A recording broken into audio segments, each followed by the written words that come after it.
Pemirsa, perdagangan saham di Bursa Efek telah dibuka. Kita akan cermati kinerja perdagangan saham hari ini. Dan untuk mengetahui pergerakan saham hari ini, kita akan membahasnya bersama Bernardus Wijaya, Direktur Equity Sukor Sekuritas. Selamat pagi, Mas Bernardus. Ya, selamat pagi Mas Cikal dan Berita Ya, Mas Satu. Bernardus, ini kalau kita lihat kemarin indeks ditutup di zona merah, tadi pagi ditutup di zona hijau, ini menguat 0,18 hingga 0,3%. Ini kalau Anda melihat hari ini pergerakannya bagaimana? Apakah akan cenderung positif atau terkoreksi, Mas Bernardus?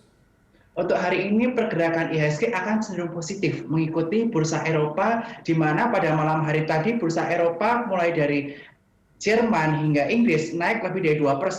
Sehingga hal ini menimbulkan sentimen yang positif buat bursa Asia, sehingga hampir semua bursa Asia mulai dari Nikkei, Hong Kong, Shanghai semua mengalami sentimen positif dengan meningkatnya bursa dari Eropa tersebut. Sehingga kami prediksi hari ini IHSG akan bergerak di zona hijau dengan resisten di angka 5.275. Ya, kita juga melihat cadangan devisa RI ini pada Agustus 2020 kan berhasil naik 1,96 miliar. Nah, ini apakah bisa membangkitkan kepercayaan investor? Ya, tentu saja hari ini jelas memperbaiki kepercayaan investor yang sempat runtuh, karena kita lihat dari minggu yang lalu IHSG cenderung terkoreksi, di mana nilai tertingginya di angka 5.380 dan sempat menyentuh di bawah 5.200. Dan saat kemarin pengumuman mengenai kenaikan cadangan devisa diumumkan, IHSG saat itu sempat turun hampir 1%, pulih hingga turun hanya sampai minus 0,1 atau minus 0,2%. Dan sentimen tersebut masih berlanjut hingga hari ini, di mana IHSG masih bergerak di zona hijau. Akan tetapi perlu diperhatikan bahwa cadangan devisa ini hanya salah satu sentimen yang perlu diperhatikan oleh investor. Sehingga saya rasa 2 hari ini IHSG sudah price in dengan berita berkaitan tentang cadangan devisa investor tersebut. Tapi kalau kita Seperti itu. bicara mengenai jangka panjang, ini cadangan devisa apakah cukup berpengaruh signifikan, Mas Bernardus?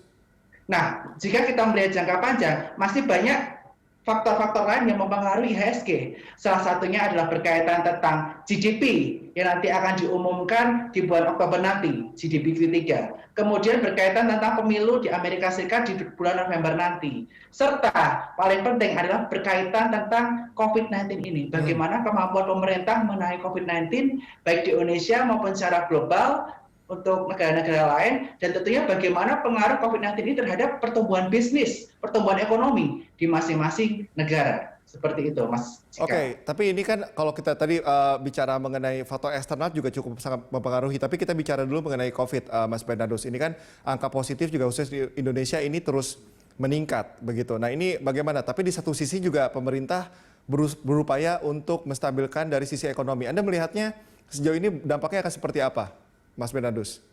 Nah, ketakutan yang dialami investor dengan adanya COVID-19 ini bukan lagi berkaitan tentang penambahan jumlah positifnya, tetapi dengan penambahan jumlah positifnya ini, apakah pemerintah akan memberlakukan PSBB lanjutan, PSBB atau lockdown di kota-kota tertentu, di mana hal ini bisa menghambat pertumbuhan ekonomi, kemudian perputaran uang di daerah tersebut.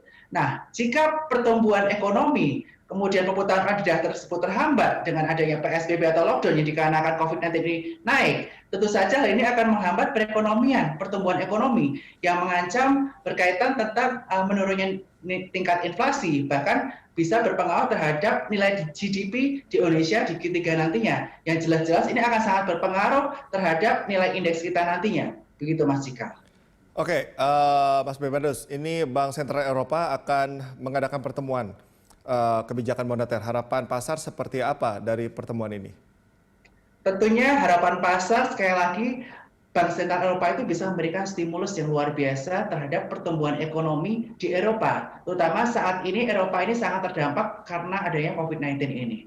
Dan kita bisa melihat bahwa tingkat inflasinya sudah cukup rendah di sana. Bahkan sudah beberapa negara mengalami resesi di Eropa.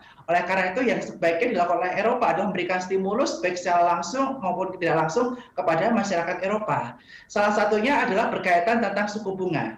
Suku bunga ini banyak investor mengharapkan suku bunga di Eropa ini bisa diturunkan sehingga tentunya masyarakat tidak akan cenderung menyimpan duitnya di bank saja, tapi dia bisa melakukan spend atau investasi ke instrumen lainnya yang tentu saja berdampak kepada perputaran ekonomi di Eropa. Dan yang diharapkan adalah tingkat inflasi di Eropa bisa meningkat dengan hal tersebut. Dan jika inflasi di Eropa meningkat, ini pun akan menjadi berita positif di global yang bisa men-trigger kenaikan IHSG maupun bursa-bursa di negara lainnya. Oke, Mas Bernardus, tensi AS dan Tiongkok ini terus meningkat. Apakah ini menjadi katalis negatif bagi indeks? Tentu saja berkaitan tentang China dan Amerika ini kita istilahnya dejavu ya dengan kondisi yang tahun lalu. Nah, tentu saja jika ketegangan ini berlanjut atau memuncak, hal ini akan berdampak kepada pengaruh terhadap nilai indeks baik di Dow Jones maupun di Indonesia yang akan cenderung fluktuatif seperti yang kita amati di Q3 tahun 2019 lalu. Indeks sangatlah volatile dikarenakan ketidaksepakatan atau tensi yang panas antara China dan Amerika. Dan itu bisa terjadi juga di Q3 2020 ini. Akan tapi yang kita tunggu-tunggu lagi adalah berkaitan tentang pemerintahan yang baru di Amerika nanti. Itu juga akan menjadi faktor penentu berkaitan tentang tensi antara China dan Amerika ini. Oke, Mas Bernardus, kita akan lanjutkan perbincangan usai jeda.